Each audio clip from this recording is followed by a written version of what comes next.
Hello everyone, welcome to agriculture अड्डा 24/7। Agriculture अड्डा 24/7 पर मैं डॉक्टर मीनाक्षी राठी आप सभी का बहुत बहुत स्वागत करती हूँ। तो आज की हमारी क्लास में हम बात करेंगे मेंडल के एक्सपेरिमेंट के एक्सटेंशंस की, यानी कि जो मेंडल ने बातें कही थी उनसे क्या बातें हैं जो डाइवर्ट करती हैं या उन्हें एक्सटेंशन ऑफ मेंडल एक्सपेरिमेंट कहा जाता है। चलिए शुरुआत करते हैं क्लास की, लेकिन उससे पहले अगर आपने अड्डा 24/7 की एप्लीकेशन नहीं डाउनलोड की है, download this application from the play store. Play store में जाइए, टाइप कीजिए अड्डा 24/7 या फिर आप आपकी जो वीडियो है इसमें चैट में आपकी डिस्क्रिप्शन में लिंक गिवन है, इस पर क्लिक कीजिए।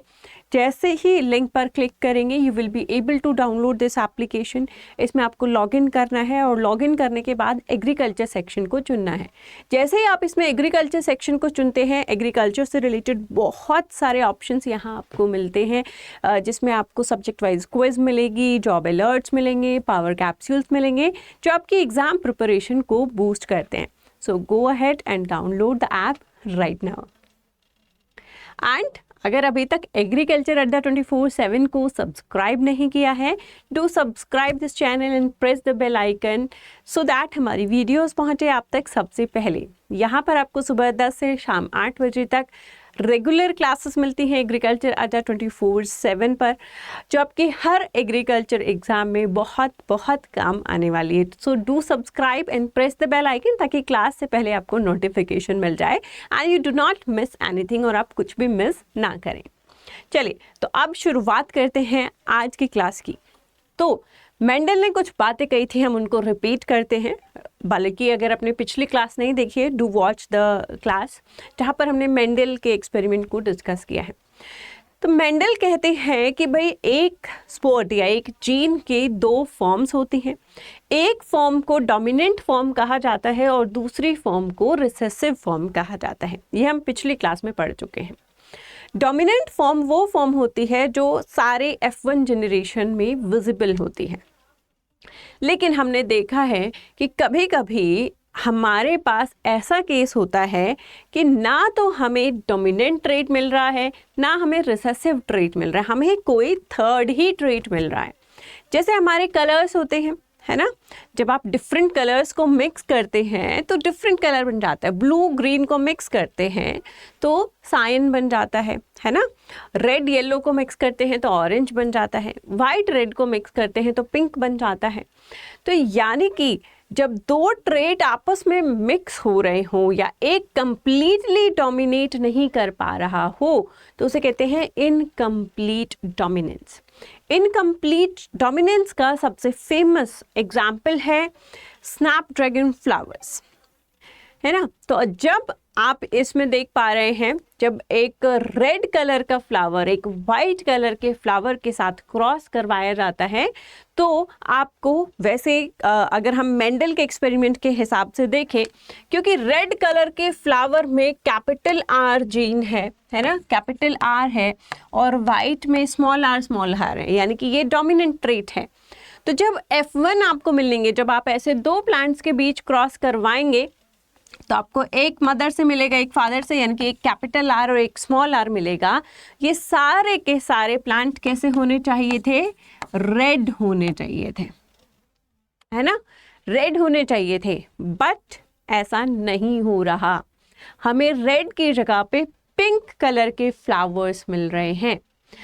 This is called incomplete dominance. अगर आपको यहाँ पर पिंक कलर के फ्लावर्स मिल रहे हैं, ना रेड ना वाइट, तो ये क्या है? इनकम्प्लीट डोमिनेंस है। क्यों? क्योंकि ये जो R है, रेड है, ये कंप्लीटली डोमिनेट नहीं कर पा रहा वाइट के ऊपर। क्योंकि ये कंप्लीटली डोमिनेट नहीं कर पा रहा तो वाइट का कुछ इफेक्ट आ जाता है ना, वो कंप्लीटली सप्रेस नहीं है। जब वो कंप्लीटली सप्रेस नहीं है तो उसका कुछ इफेक्ट आ रहा है, और रेड में जब वाइट का इफेक्ट आएगा तो क्या बनेगा? पिंक बनेगा, राइट। तो ये होता है इनकम्प्लीट डोमिनेंस, जिसमें अभी भी रेड कलर की ज़्यादा चलती है, वाइट की कम चलती है।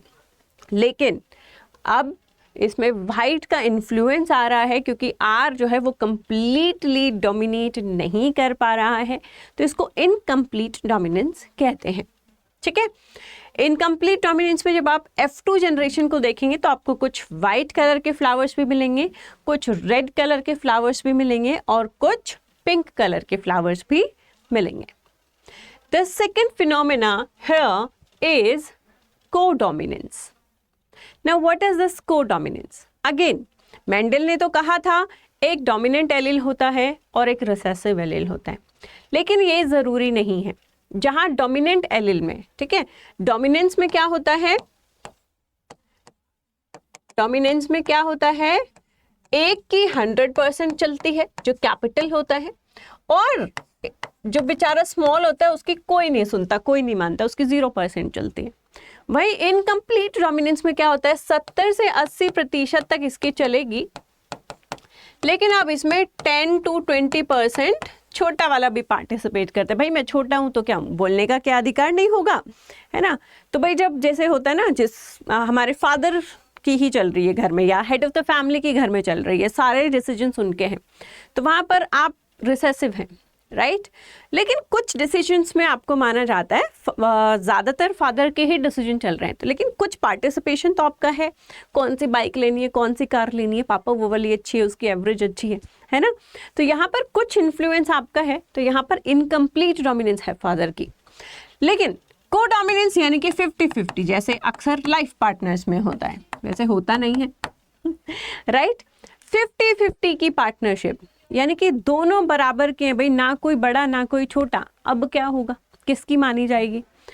तो जब ऐसी सिचुएशन आती है कि ना कोई बड़ा ना कोई छोटा, ना कोई डोमिनेंट है ना कोई रिसेसिव है, तो ऐसे जो एलील्स होते हैं वो कहते हैं चलो तो हम क्या करते हैं, दोनों अपना अपना कैरेक्टर दिखाते हैं, है ना। जैसे आप यहाँ इस फ्लावर में देख पा रहे हैं, फ्लावर में 2 कलर हैं, रेड और वाइट। अब वहां पर जब रेड और वाइट कलर के फ्लावर्स क्रॉस हो रहे थे तो आपको पिंक कलर के फ्लावर्स मिल रहे थे। यहाँ पर आपको पिंक नहीं मिल रहा, यानी कि ये ट्रेट मिक्स नहीं हो रहे हैं, ये अपना अपना फिनोटाइप दिखा रहे हैं। तो फ्लावर में कहीं आपको रेड कलर दिख रहा है, कहीं आपको वाइट कलर दिख रहा है, क्योंकि दोनों रेड कलर और वाइट कलर के जो जीन्स हैं वो अपने आप को एक्सप्रेस कर रहे हैं, ठीक है।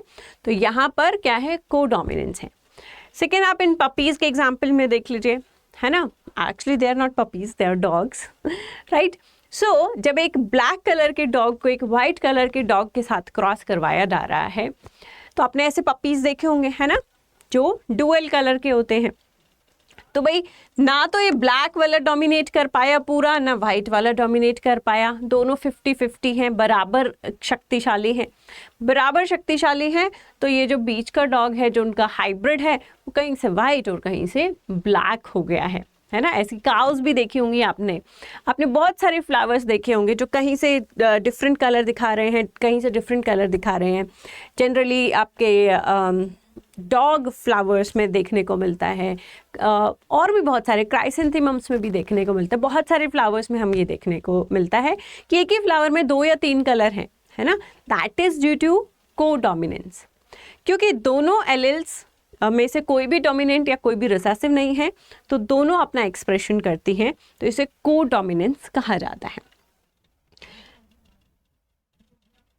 कोडोमिनेंस का एक फेमस एग्जाम्पल है आपका AB ब्लड ग्रुप। कुछ लोग होते हैं जिनका A ब्लड ग्रुप होता है और कुछ लोग होते हैं जिनका B ब्लड ग्रुप होता है। वहीं कुछ लोग होते हैं जिनका O होता है और कुछ का AB ब्लड ग्रुप होता है। So when a female with blood group A marries with a male with blood group B and by chance इन दोनों में जो एलील है, इसमें भी दोनों कैपिटल एलील है, इसमें भी दोनों कैपिटल एलील है, तो ये कैपिटल IA जब कैपिटल IB के साथ मिलता है तो अब इसमें कोई भी रिसेसिव या कोई भी डोमिनेंट नहीं है, दोनों बराबर हैं। ऐसे में इसका फिनोटाइप क्या होगा, A होगा या B होगा, तो वहां पर दोनों मिल जाते हैं और AB ब्लड ग्रुप हो जाता है। तो ये कोडोमिनेंस का एग्जाम्पल है। This is the same scenario with us also. So basically I am a B positive, हमेशा वैसे लाइफ में B पॉजिटिव ही होना चाहिए, and my husband is A positive. तो हमारा ब्लड ग्रुप क्या है, A and B। And yes Ryan, जिससे आप एक आधी बार मिल भी चुके हैं, राइट। तो रेयान का जो ब्लड ग्रुप है, मेरे बेबी का जो ब्लड ग्रुप है, वो है AB blood group. So he is the perfect example of codominance. वो परफेक्ट एग्जाम्पल है कोडोमिनेंस का, राइट। उसके बाद चलते हैं हम नेक्स्ट, मल्टीपल एलील्स। अब मेंडल ने तो हमें कहा था कि एक जीन की 2 फॉर्म्स होती हैं, 2 एलील्स होती हैं, एक डोमिनेंट और एक रिसेसिव। कहानी बिल्कुल सिंपल है, लेकिन इस कहानी में थोड़ा झोल है। कई बार बहुत सारे ट्रेट्स हमने देखे हैं जिनकी मल्टीपल एलील्स होते हैं, है ना, बहुत सारी एलील्स प्रेजेंट हैं। तो multiple alleles were not like उस टाइम मेंडल को जो ट्रेट्स हैं उनमें मल्टीपल एलील्स नहीं मिले या उन्होंने नहीं कंसिडर किए। लेकिन आज के टाइम पर हम देखते हैं कि एक जो ट्रेट है, एक जो जीन है, उसके मल्टीपल एलील्स हो सकते हैं। ज़रूरी नहीं है 2 ही एलील होंगे, 3 भी हो सकते हैं, 4 भी हो सकते हैं, 5 भी हो सकते हैं। तो इस फिनोमिना को कहा जाता है मल्टीपल एलील्स। अगेन इसमें हमारे ब्लड ग्रुप का एग्जाम्पल दिया जाता है। हमारा A या B ब्लड ग्रुप तो नहीं है, O भी है, AB भी है, तो ये क्यों बन रहे हैं? Because we have 3 types of allele in our blood group. हमारे ब्लड ग्रुप में हमारे पास 3 टाइप के एलील्स हैं, है ना। कैपिटल IA जो कि A ब्लड ग्रुप इम्पार्ट करता है, कैपिटल IB जो ब्लड ग्रुप B के लिए होता है, एंड स्मॉल I एक रिसेसिव काउंटर पार्ट भी होता है। अगर 2 स्मॉल I एक साथ मिल जाते हैं तो O ब्लड ग्रुप होता है। बिकॉज इसमें सिर्फ स्मॉल I है, ना कैपिटल IA है, ना कैपिटल IB है। It is a universal donor. ये यूनिवर्सल डोनर होता है, यानी कि ये किसी को भी ब्लड डोनेट कर सकता है, क्योंकि इसमें क्या नहीं होते, एंटीजेंस नहीं होते हैं। ना इसमें A एंटीजेंस हैं, ना इसमें B एंटीजेंस हैं। तो क्योंकि एंटीजेंस नहीं है, तो आप किसी को भी जब ये ब्लड ग्रुप देंगे तो उसका जो इम्यून सिस्टम है वो एंटीजन के खिलाफ एक्टिव होता है। इसमें एंटीजन है ही नहीं, तो वो एक्टिव नहीं होता, वो उसे रिसीव कर लेता है, ले लेता है। इसलिए ये यूनिवर्सल डोनर बन जाते हैं। वहीं जहाँ AB की बात करें तो AB जो है वो यूनिवर्सल एक्सेप्टर होते हैं। यानी कि अगर किसी पेशेंट को ज़रूरत पड़े खून की, तो A वाला भी उसे डोनेट कर सकता है, B वाला भी उसे डोनेट कर सकता है, AB वाला भी उसे डोनेट कर सकता है, और O तो ऑफ कोर्स सबको डोनेट कर ही सकता है। तो वो सब से ब्लड ले सकता है, पर देता किसी को नहीं है, सिर्फ सेम ब्लड ग्रुप को देता है। तो वो यूनिवर्सल एक्सेप्टर है, राइट। तो इस तरीके से, क्योंकि यहाँ पर हमारे पास ब्लड ग्रुप में 3 एलील हैं, इसी तरीके से हमारे और भी ट्रेट्स हैं, है ना, जिनमें हमारे पास ज़्यादा एलील्स हैं। जैसे मैंने आपको प्लांट ब्रीडिंग में सेल्फ इनकम्पैटिबिलिटी पढ़ाया है, उसमें भी हम S1, S2, S3, S4 alleles ले रहे हैं। तो वो भी क्या है, एक मल्टीपल एलील का एग्जाम्पल है, राइट। तो मल्टीपल एलील्स क्या है, एक जीन की कई सारी ऑल्टरनेट फॉर्म्स होना, सिर्फ 2 नहीं होती हैं। लेकिन ये बात सच है कि एक इंडिविजुअल में एक टाइम पर 2 ही एलील्स प्रेजेंट होती हैं। जैसे कि अगर आपका ब्लड ग्रुप A है, तो आप में या तो कैपिटल A प्रेजेंट होगा, या capital IA small IA present होगा, है ना। तो एक टाइम पर 2 ही एलील प्रेजेंट होती हैं, 3 एलील एक इंडिविजुअल में एक टाइम पर प्रेजेंट नहीं होती, ठीक है। वो पॉपुलेशन की बात होती है, राइट। Next phenomena is प्लियोट्रॉफी।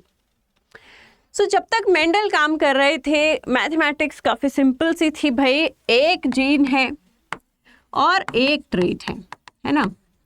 चाहे वो प्लांट हाइट हो, चाहे फ्लावर कलर हो, चाहे पोड शेप हो, उसकी एक जीन है, उस जीन की भी किसी से कोई लिंकेज नहीं है, तो उसे पढ़ना और समझना काफ़ी आसान है।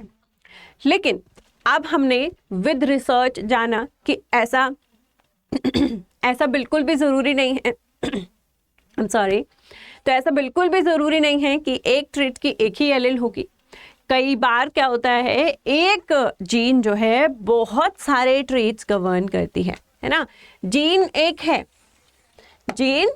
है लेकिन वो बहुत सारे ट्रेट्स गवर्न करती है, बहुत सारी जगह पर उसके फंक्शन है। जैसे कि आप इंसान तो एक ही हैं, है ना, लेकिन आपके मल्टी पर्पज़ हैं, है ना। अपनी माँ के लिए बेटे हैं, बहन के लिए भाई हैं, फादर के लिए सन हैं, टीचर के लिए स्टूडेंट हैं, टीचर के लिए, स्टूडेंट बनने के लिए आपको पढ़ना पड़ता है, भाई बनने के लिए आपको बहन की केयर करनी पड़ती है, पापा का बेटा बनने के लिए पापा के कामों में हेल्प करानी पड़ती है, और मम्मी का बेटा बनाने के लिए मम्मी के कामों में हेल्प करवानी पड़ती है। तो आपके बहुत सारे फंक्शंस हैं, है ना। तो ऐसे ही एक जीन जब बहुत सारे ट्रेट्स को गवर्न करती है, जीन एक है, काम कई करती है, तो ऐसे इफेक्ट को हम कहते हैं प्लियोट्रॉपिक इफेक्ट।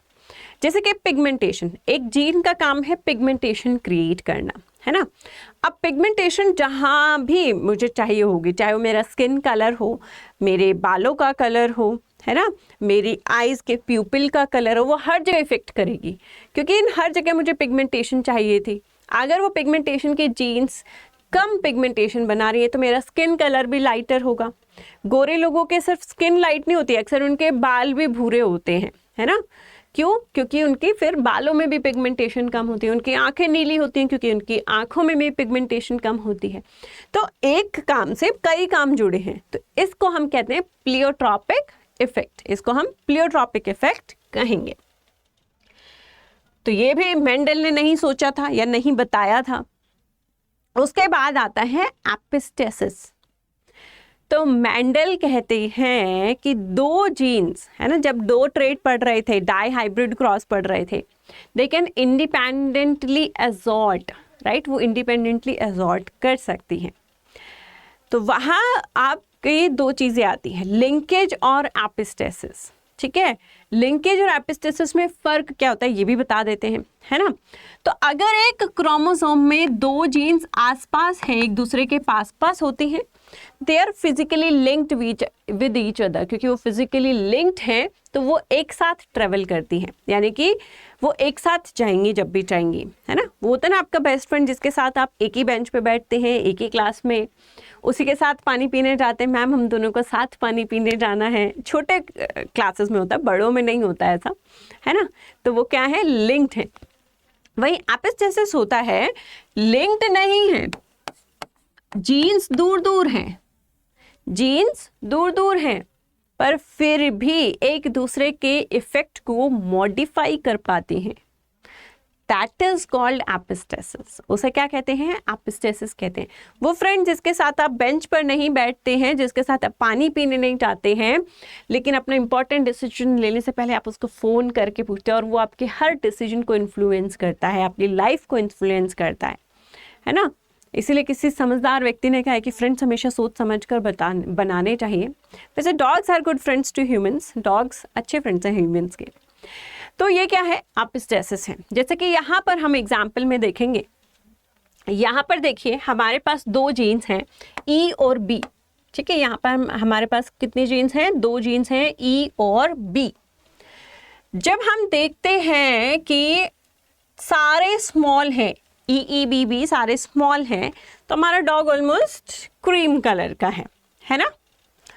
और जब हम देखते हैं कि बी जब आता है ना, कैपिटल बी जब आता है तो आपका डॉग गोल्डन कलर का हो जाता है। लेकिन जब कैपिटल ई आता है तो आपका डॉग चॉकलेट कलर का हो जाता है। ठीक है, लेकिन दोनों एक साथ आते हैं तो ये ब्लैक कलर का हो जाता है। मैथमेटिक्स समझ रहे हैं, दो जीन्स हैं। अब ये देखिए, जब यहाँ पर है ना, यहाँ पर जब कैपिटल बी है, ये डॉग गोल्डन कलर का है, तो जब यहाँ पर कैपिटल बी है, ये डॉग गोल्डन कलर का नहीं है। क्यों? क्योंकि यहाँ पर कैपिटल ई भी प्रेजेंट है, जो इसके इफेक्ट को मॉडिफाई कर रहा है, चेंज कर रहा है, जिसकी वजह से ये ब्लैक हो रहा है। ठीक है, तो यानी कि जब एक जीन दूसरे जीन के इफेक्ट्स को अलग तरीके से मॉडिफाई कर सकती है, दूर होकर भी, तो उसे हम क्या कहते हैं, एपिस्टेसिस कहते हैं। एपिस्टेसिस के बहुत सारे टाइप्स होते हैं, जिनको हम इंडिविजुअली दूसरी क्लास में पढ़ेंगे। चलिए next, polygenic inheritance. Pleiotropic and polygenic में फर्क होता है। प्लियोट्रॉपिक का मतलब है एक जीन बहुत सारे ट्रेट्स को गवर्न करती है, वहीं उल्टा पॉलीजेनिक इनहेरिटेंस का मतलब होता है बहुत सारी जीन्स एक ही ट्रेट को गवर्न करती हैं। ऐसे ट्रेट्स को हम क्वांटिटेटिव ट्रेट्स कहते हैं। इन ट्रेट्स में कंटिन्यूअस वेरिएशन देखा जाता है और एनवायरमेंटल इफेक्ट भी ज़्यादा देखा जाता है। जैसे हमारा स्किन का कलर, हमारी हाइट, ये सब क्या है, क्वांटिटेटिव ट्रेट्स हैं। तो ये पॉलीजेनिक इनहेरिटेंस है, right. So how it is happening, देखो यहाँ आप देख रहे हैं इस डायग्राम में हमारे पास 3 जीन्स हैं, ए बी सी, ठीक है, ए बी सी, राइट। तो जस्ट बिकॉज अब ये 3 जीन एक ही ट्रेट को गवर्न कर रही है और वो ट्रेट है स्किन का कलर, ठीक है, एक ही ट्रेट को गवर्न कर रही है और वो ट्रेट है स्किन का कलर। तो हम ये देखते हैं कि जब ये 3 जीन सारी की सारी डोमिनेंट नेचर में है, यानी कि जब ए बी बी सी सी तीनों जीन और तीनों के तीनों डोमिनेंट नेचर में है, तो सबसे डार्क कलर प्रोड्यूस होता है। उनमें से अगर एक रिसेसिव है तो थोड़ा लाइट कलर होता है। उनमें से 2 रिसेसिव हैं, थोड़ा और लाइट कलर होता है। उनमें से 3 रिसेसिव हैं, थोड़ा और लाइट कलर होता है। और अगर सारी रिसेसिव हैं तो बिल्कुल वाइट हो जाता है। तो क्योंकि अब यहाँ पर जीन्स बहुत ज़्यादा हैं, एक एक जीन के घटने से फ़र्क पड़ता जा रहा है, तो यहाँ पर आपको एक गोरा और एक काला आदमी नहीं मिलता। कोई लाइटिश ब्राउन, कोई डार्क ब्राउन, कोई थोड़ा सा और ब्राउन, है ना, इस तरीके से। तो हमारी स्किन में इतनी कलर वेरिएशन क्यों है? क्योंकि ये ज़्यादा जीन से गवर्न्ड ट्रेट है। तो ऐसे ट्रेट्स ऐसे नहीं दिखा सकते कि भाई यहाँ सारे वाइट हैं, एक पिलर यहाँ बना देते हैं, ये सारे वाइट हैं, एक पिलर यहाँ बना देते हैं, ये सारे ब्राउन हैं। इस तरीके की क्लासेस आप इसमें नहीं बना सकते हैं। इसमें कंटिन्यूअस वेरिएशन देखने को मिलता है। आप इसमें अलग अलग क्लासेस नहीं बना पाएंगे, क्योंकि हर एक जीन जब जुड़ता है तो उसका एक छोटा सा स्मॉल इफेक्ट उसमें ऐड हो जाता है। जब वो हटता है तो वो छोटा सा स्मॉल इफेक्ट चला जाता है। क्योंकि जीन्स बहुत सारी हैं, इफेक्ट्स बहुत सारे हैं, तो ये कंटिन्यूअस वेरिएशन शो करता है, ठीक है। तो ऐसे इनहेरिटेंस को हम कहते हैं polygenic inheritance. And the last one here we will talk about linkage, जिसके बारे में हमने इंडिपेंडेंट असॉर्टमेंट के टाइम बात की थी, ठीक है। तो लिंकेज क्या है? जब एक क्रोमोसोम पर 2 जीन्स फिजिकली एक दूसरे के पास पास होती हैं, they tend to travel together. उनकी आदत होती है या उन्हें प्रिफर किया जाता है कि वो एक साथ ट्रेवल करना चाहती हैं, ठीक है। तो ये क्या है? लिंक्ड जीन्स हैं। लेकिन इनके बीच में डिस्टेंस अगर बढ़ जाता है या फिर ये 2 अलग अलग क्रोमोसोम्स पर आ जाती है, सॉरी, डिस्टेंस बढ़ जाता है या 2 अलग अलग क्रोमोसोम्स पर होती हैं, तो ऐसी जीन्स कभी भी लिंक्ड जीन्स नहीं हो सकती। लिंक्ड सिर्फ वही होती हैं जो फिजिकली एक दूसरे के पास होती हैं, तो इसे कहा जाता है लिंकेज। अब मान लीजिए वहां पर हमने डाई हाइब्रिड क्रॉस में क्या बात की थी? Round yellow seeds, wrinkled green seeds, है ना। अब मान लीजिए ये कैपिटल R है फॉर द राउंड सीड्स और ये स्मॉल y है फॉर द रिंकल्ड सीड्स, है ना। या कैपिटल Y ले लेते हैं, that would be easier to understand. Capital Y, ठीक है। अब ये 2 जीन अगर पास पास होती एक क्रोमोसोम पर, तो ये क्या होती? लिंक्ड होती। तो अब देखिए हमारे पास यहाँ क्या हो रहा था? R के पास चॉइस थी, वो कैपिटल Y के साथ भी जा सकता था और स्मॉल y के साथ भी जा सकता था, है ना। अब ये चॉइस खत्म हो गई है। अब क्या है? कैपिटल R हमेशा कैपिटल Y के साथ जाएगा, क्योंकि ये दोनों जीन्स लिंक्ड हैं। तो आपको हमेशा कैसे गैमीट्स मिलेंगे? ऐसे गैमीट्स मिलेंगे। कैपिटल R हमेशा कैपिटल Y के साथ जाएगा, स्मॉल r हमेशा स्मॉल y के साथ जाएगा। ऐसा गैमीट आपको कभी नहीं मिलेगा जिसमें एक कैपिटल R एक छोटे y के साथ हो। क्यों? क्योंकि ये दोनों जीन्स लिंक्ड है। तो यहाँ पर क्योंकि दोनों जीन्स लिंक्ड हैं, कैपिटल R स्मॉल y जैसे गैमीट्स आपको नहीं मिलेंगे। तो यहाँ पर इसकी इंडिपेंडेंस खो रही है, इसकी फ्रीडम खो रही है ना। तो ये लॉ ऑफ इंडिपेंडेंट असॉर्टमेंट को झुटलाता है ना। तो लिंकेज की वजह से लॉ ऑफ इंडिपेंडेंट असॉर्टमेंट एक यूनिवर्सल लॉ नहीं बन पाता है। ठीक है, चलिए तो यहाँ पर हम अपने इस लेक्चर को समाप्त करते हैं। ठीक है, these are your batches, your IBPS AF4 batch, which is complete batch with its notes and test series, and your Jharkhand FSO batch or your ICRP recorded batch, all are available on agriculture अड्डा 24/7। आपको बस अड्डा 24/7 की website या application पर log in करना है and you can see all the batches, और जिस भी चीज़ की प्रिपरेशन आप कर रहे हैं you can enrol. Right, enrol करते टाइम आप Y448 का यूज़ कर सकते हैं to activate the maximum discount at that time. उस टाइम पर जो भी आपका मैक्सिमम डिस्काउंट होगा दैट विल बी एक्टिवेटेड। ठीक है, और अगर आप मल्टीपल एग्जाम्स की तैयारी कर रहे हैं तो you can enroll in agriculture Mahapack, जहाँ पर ये सारे बैचेस आपको एक ही पैक में मिलते हैं। इनकी टेस्ट सीरीज भी मिलती है प्रैक्टिस करने के लिए और इनसे रिलेटेड ई बुक्स भी मिलती है। सो एग्रीकल्चर महापैक उनके लिए जो मल्टीपल एग्जाम की तैयारी पूरे साल 2 साल करना चाहते हैं, they can enroll in agriculture महापैक।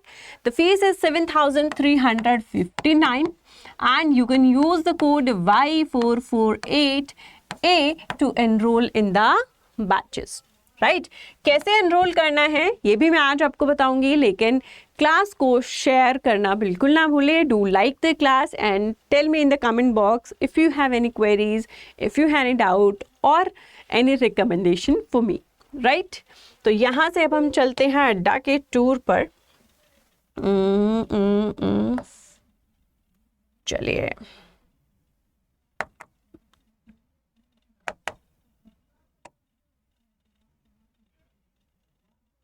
Leave it. चलिए, good bye and take care, अपना ध्यान रखिएगा और मिलते हैं अपनी नेक्स्ट क्लास में।